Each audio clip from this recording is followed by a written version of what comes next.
नमस्कार, मैं हूं आपके साथ आस्था कौशिक। छठवें चरण का मतदान चल रहा है। अब तक कितना मतदान हुआ है वो आपको बता देते हैं। मतदान का फ्रेश आंकड़ा सामने आ गया है। दोपहर 3 बजे तक मतदान प्रतिशत सामने आया है। बस्ती में 47% मतदान हुआ है। सुल्तानपुर में 45% से ज्यादा मतदान हुआ है। संत कबीर नगर में 43.50% वोटिंग हुई है। आजमगढ़ में 45.33% मतदान हुआ है। लालगंज में 44.57% वोट पड़े हैं। डुमरियागंज में 43.88% मतदान हुआ है।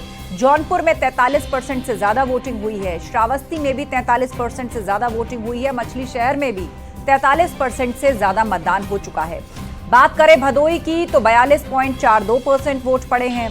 प्रतापगढ़ में 41.94% मतदान हुआ है। इलाहाबाद में 41.04% मतदान हुआ है। फूलपुर में 39.46% मतदान हुआ है।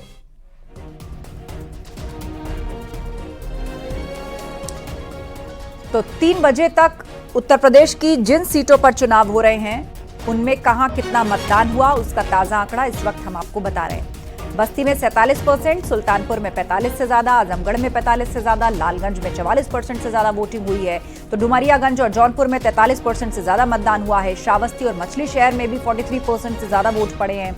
भदोई में 42% से ज्यादा, फूलपुर में 39.46% वोटिंग अभी तक हुई है। बस्ती में 47% मतदान हुआ है तो सुल्तानपुर में 45% से ज्यादा, आजमगढ़ में भी 45% से ज्यादा। डुमरियागंज, जौनपुर, श्रावस्ती, मछली शहर में 43% से ज्यादा पोलिंग अब तक हो चुकी है।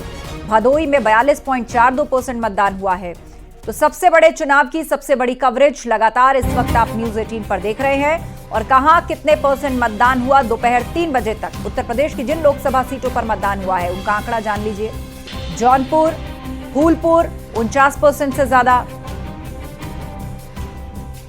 प्रतापगढ़ में 41.94% मतदान हुआ है। संत कबीर नगर में 43.50% वोट पड़े हैं। श्रावस्ती में 43.96% मतदान हुआ है।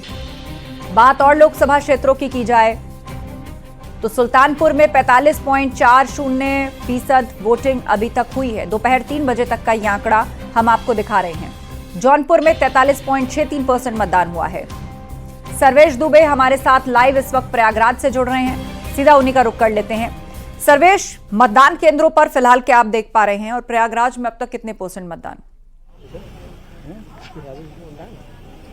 देखिए, प्रयागराज की बात करें तो प्रयागराज में 2 लोकसभा सीटें हैं। अगर इलाहाबाद सीट की बात करें तो 41.04% लोगों ने अब तक वोट कास्ट किया है। इसके साथ साथ फूलपुर जो ऐतिहासिक सीट है उस सीट पर 39.46% लोगों ने मतदान किया है। और इस वक्त आस्था जी मैं मौजूद हूं फूलपुर लोकसभा क्षेत्र में। कैमरा पर्सन से कहूंगा कि वो दिखाएं। ये प्राथमिक विद्यालय प्रतिष्ठानपुर बहादुरपुर है, झूसी कोहना के अंतर्गत आता है। यहाँ पर 4 बूथ हैं।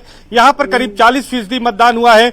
और हालांकि गर्मी बहुत है, सुबह के वक्त लंबी लंबी कतारें बूथों पर देखी गई। लोग निकल कर आए, उन्होंने अपने मताधिकार का प्रयोग किया। लेकिन उसके बाद दोपहर में ये रफ्तार काफी कम हुई। अब चूंकि 4 बज गए हैं, 2 घंटे का समय बचा है, माना यह जा रहा है कि अब थोड़ी देर में लोग निकलेंगे। जो कुछ बचे लोग हैं जो वोट करना चाहते हैं वो निकल कर वोट करेंगे। और न्यूज 18 भी लगातार यही अपील कर रहा है। कुछ लोग हमारे साथ, उनसे बातचीत कर लेते हैं। आपने अपना वोट कास्ट कर दिया है? जी, कर दिया। किस मुद्दे पर वोट किया? क्या मुद्दा है यहाँ पर? बेरोजगारी बहुत बढ़ गई है। देखिए, बेरोजगारी बहुत बढ़ गई है। आपने देखा सारी चीजों प्राइवेट ये कर दे रहे हैं। सर बच्चे पढ़ लिख के क्या पकौड़े बेचेंगे? पकौड़े बेचने से काम नहीं चलेगा। उनको शिक्षा, रोजगार चाहिए, नौकरी चाहिए। इन मुद्दों पर वोट किया आपने? जी हाँ। आप बताइए सर, आपने वोट दे दिया? जी, मैंने वोट दिया। क्या मुद्दे हैं यहाँ के? मेरा मुद्दा यहाँ का नहीं, मेरा मुद्दा एक देश की आंतरिक सुरक्षा और देश के प्रशासन की है। हमें रोजगार और महंगाई और इससे क्या, अगर हम आगे निरंतर बढ़ेंगे, कुछ कार्य करेंगे, कुछ जिसके अंदर टैलेंट है वो नौकरी पा रहा है, जिसमें कोई वो नहीं है, जो कोशिश नहीं करेगा तो उसको क्या होगा? अच्छा, जनसंख्या बढ़ाना हमारी नैतिक जिम्मेदारी है। बाबूजी, आपने वोट कर दिया? किन मुद्दों पर वोट किया? क्या समस्याएं यहाँ की? पे हमने दिया सर। वो बच्चे हमारे सब पढ़ लिख के सब बेरोजगार होते जा रहे, लाइफ चली जाती है, इसलिए हमने वोट। सरकार से, नई सरकार से जो बनेगी 4 जून के बाद, उससे क्या उम्मीद है? उम्मीद यही पाई जाती है कि कुछ ना हमको मिलेगा, रोजगार देंगे बच्चों के लिए। बच्चों को रोजगार मिलेगा। आप तो युवा हैं, आपको क्या उम्मीद है और किस मुद्दे पर आपने वोट किया है? देखिए, मुद्दा मेरा यही है कि लोग कहते हैं बेरोजगार हैं लोग, लेकिन बेरोजगारी नहीं है। इसलिए कि देखिए, जितनी लिमिट होती है नौकरी की या किसी भी चीज की, जनसंख्या भी देखिए कितना ज्यादा हो रहा है, यहाँ पर जनसंख्या बढ़ रही है, उस हिसाब से कोई भी चीज। पहली बार वोट किया आपने? जी जी, मैं पहली बार आज आपकी वोट किया हूँ। ठीक है, आइए, चलिए, आप युवाओं की आपने भी राय वोट किया वहाँ है, लोगों की भी राय है। कौन जी, से जी। ऐसे मुद्दे हैं, किस मुद्दे पर वोट किया है? बहुत अच्छा काम किए हैं मोदी जी, इसलिए इसी मुद्दे पे हमने वोट दिया। आप बताइए। आप निश्चित तौर पर आप देखिए तो सबसे बड़ी बात रक्षा उत्पादन के मामले में, रक्षा आयात बढ़ा है 600 करोड़ से आज 20,000 करोड़ तक हमारा रक्षा उत्पाद पहुंचा है। बिल्कुल, और किसी को राष्ट्रीय मुद्दे और पसंद देखिए है, किसी को तीर्थ लोकल स्थलों कामकाज पर पसंद है, और किसी को प्रधानमंत्री का चेहरा पसंद है, किसी को विपक्ष के किसी नेता का चेहरा पसंद है। तो कुल मिलाकर जनता अपनी राय दे रही, क्योंकि आज छठे फेज की पोलिंग चल रही है। उनके जहन में क्या मुद्दे, क्या बातें हैं, इससे स्पष्ट हो रहा है। आजमगढ़ चलते हैं, अलाउद्दीन हमारे साथ हैं। अलाउद्दीन, आजमगढ़ में तो लगभग 45% के आसपास वोट पड़ चुके होंगे, जो आंकड़ा हमारे पास आया है। वहां पर मतदान केंद्रों पे फिलहाल क्या तस्वीर है? क्या गर्मी से कोई फर्क पड़ रहा है जो लोग वोट डालने पहुंच रहे हैं, और क्या कह रहे हैं वो? देखिए, सुबह 7 बजे के लगभग 7 से लेकर के 11 बजे तक पोलिंग स्टेशन पर लंबी लाइन देखने को मिली थी, लेकिन उसके बाद टेम्परेचर 46-47 के करीब यहाँ पर है। तो ऐसे में अब इक्का दुक्का लोग ही पोलिंग स्टेशन पर दिखाई दे रहे हैं जो वोट कास्ट करने के लिए आ रहे हैं। मैं कोशिश करता हूँ, कुछ लोग अभी खड़े होकर के वोट कास्ट कर रहे हैं। हालांकि आजमगढ़ जिले में 2 लोकसभा आती हैं, एक आजमगढ़ खुद है जहाँ पर 45.38% वोट फीसद गया है।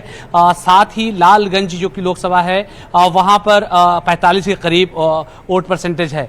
हालांकि जब बात हम करते हैं आजमगढ़ की, तो आजमगढ़ ने सिर्फ 2019 में जो आंकड़ा है वो 55 का पार किया था। उससे पहले 44, 45, 47 के करीब ही आंकड़ा रहा है। तो ऐसे में अभी भी मतदान में 3 बजे का जो आंकड़ा था वो है, तो ये मान के चला जा रहा है कि 3 घंटे के बाद वो आंकड़ा कम से कम आजमगढ़ पार कर लेगा और लालगंज भी पिछले अपने आंकड़े को और सुधारेगा। तो ऐसे में लगातार अपील की जा रही थी प्रशासन की तरफ से स्थानीय स्तर पर।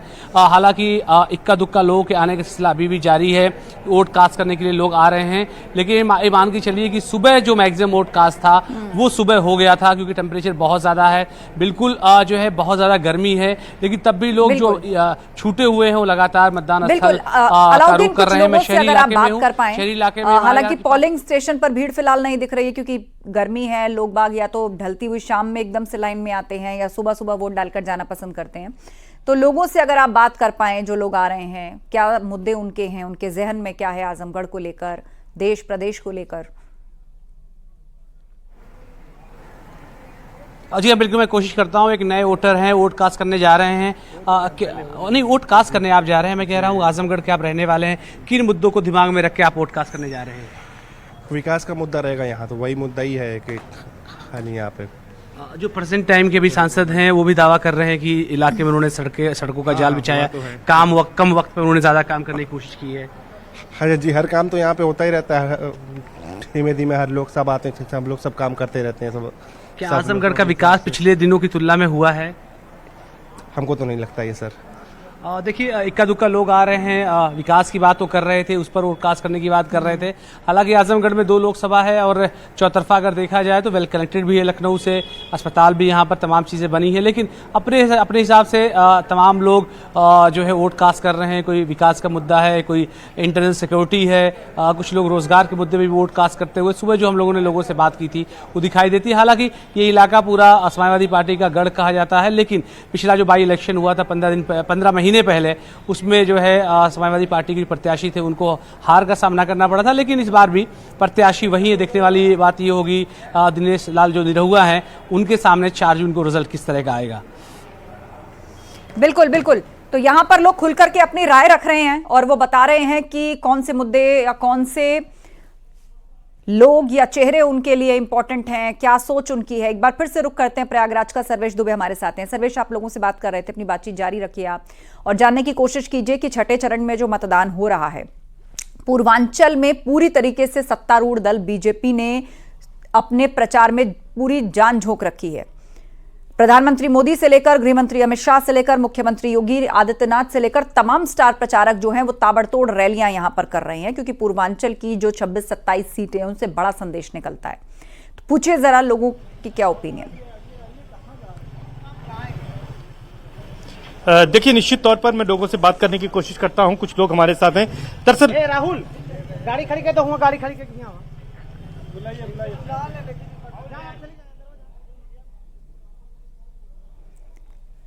ठीक है सर्वेश, तब तक आप कुछ लोगों को जोड़िए। एक बार फिर से आजमगढ़ का हम रुख करेंगे।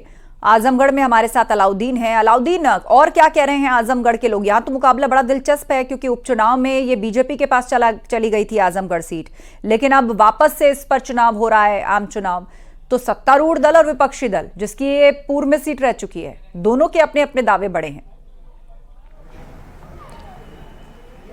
और देखिए आजमगढ़ जो अपना इतिहास है वो आज़ादी के बाद से लेके अब तक 22 बार यहाँ पर विभिन्न जनप्रतिनिधि पार्टियों के चुने गए हैं, जिसमें से क्योंकि यादव बहुल इलाका आता है तो उसमें से 14 बार यादव बिरादरी के लोग यहाँ से चुने गए हैं, 4 बार माइनॉरिटी के लोग चुने गए हैं। उसके बाद से अगर आप देखें तो 18 ही हो जाते हैं, तो 4 ही बार दूसरी किसी बिरादरी के लोग यहाँ पर सांसद चुन करके गए हैं। तो ऐसे में जो इक्वेशन है, क्योंकि जातीय आंकड़ों के आधार पर ही इलेक्शन हो रहा है और ख़ासतौर से पूर्वांचल में जो इलेक्शन पहुँचता है तो वो जातीयता और ज़्यादा बढ़ जाती है।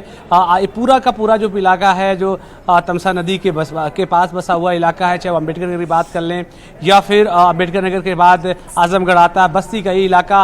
विधानसभा इलेक्शन में भी यहाँ पर 10 विधानसभा सीटें थी, समाजवादी पार्टी के पास थी। बगल का जो इलाका अम्बेडकर नगर, वहाँ पर भी 5 में से 5 सपा के पास सीट थी। लेकिन बाई इलेक्शन, क्योंकि ये माना जाता है गुड्डू जमाली उस वक्त लड़े थे, 2,66,000 उनको बीएसपी से वोट मिला था, इसलिए जो है बाई इलेक्शन लूज किया समाजवादी पार्टी ने। तो ऐसे में जो समीकरण है यादव मुस्लिम बाहुल्यता की वजह से ये माना जाता है कि समीकरण समाजवादी पार्टी के जो है पक्ष में दिखाई देता है यहाँ पर। लेकिन ये है कि क्योंकि पिछले 15 महीनों में जो मौका मिला दिनेश लाल निरहुआ को, उन्होंने खास तौर से विकास के काम करवाने में काफी महारत हासिल की। जो सड़कों का काम था वो यहाँ के लोग मानते हैं वो काफी हुआ पिछले 15 बिल्कुल महीनों में। बिल्कुल। तो एक तरफ दिनेश लाल यादव निरहुआ और दूसरी तरफ धर्मेंद्र यादव, यहाँ कांटे की टक्कर है और इसीलिए इसे हॉट सीट कहा जा रहा है, जिसके नतीजे पर सबको नजर है। बहुत ही दिलचस्प और कड़ा मुकाबला यहाँ हो रहा है। आप दोनों का शुक्रिया, नजर बनाए रखिए। और इस वक्त कुछ तस्वीरें आपके स्क्रीन पर हैं। 10 तस्वीरें आपके सामने हैं देश भर में जो आज 58 सीटों पर मतदान हो रहा है। इसमें कौन सी सीट पर किसने मतदान किया? राष्ट्रपति द्रौपदी मुर्मू से लेकर आप देखिए पूर्व राष्ट्रपति रामनाथ कोविंद वोट डालने पहुंचे, उपराष्ट्रपति जगदीप धनखड़ ने वोट डाला अपने परिवार समेत, राहुल गांधी ने वोटिंग की, प्रियंका गांधी वोट डालने पहुंची, मेनका गांधी ने वोटिंग की, विदेश मंत्री एस जयशंकर वोट डालने पहुंचे, केंद्रीय मंत्री हरदीप पुरी से लेकर गौतम गंभीर, पूर्वी दिल्ली से सांसद बांसुरी स्वराज जो खुद नई दिल्ली लोकसभा सीट से कंटेस्ट कर रही हैं, उन्होंने भी अपना वोट कास्ट किया। तो ये 10 तस्वीरें इस वक्त आपकी स्क्रीन पर हैं। किस तरह वोटिंग यहां पर हुई है उन खास चेहरों की ओर से जिनको आप रोजाना खबरों में भी देखते हैं और साथ ही साथ अपनी अपनी पार्टियों के लिए वो वोट भी मांगते हैं। उसके अलावा देश की राष्ट्रपति और उपराष्ट्रपति ने भी वोटिंग की।